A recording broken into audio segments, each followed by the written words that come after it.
డబ్బుంటే సుఖం ఉండదు రాధా. డబ్బు లేకపోతే హోదా, పరువు, ప్రతిష్ట, మేడలు, మిద్దెలు, కార్లు ఏమీ ఉండవు. అవన్నీ ఉంటే సుఖం ఎవరి కోసం ఉండదట. మిమ్మల్ని పెళ్లి చేసుకుని మాత్రం ఏం లాభం పొందాలండి. రాధా, మళ్ళీ చెప్తున్నాను, డబ్బు జీవితం కాదు. అయితే ఉద్యోగం మానేయండి.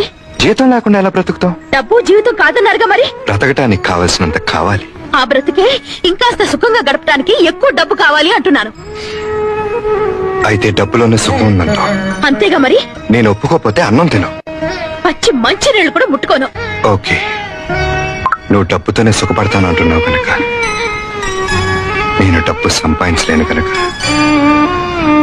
ఒప్పుకుంటున్నాను. సంతోషమేనా? కలిసి భోంచేద్దాం. తర్వాత ఈ అవకాశం నీకు మళ్ళీ దొరక్కపోవచ్చు.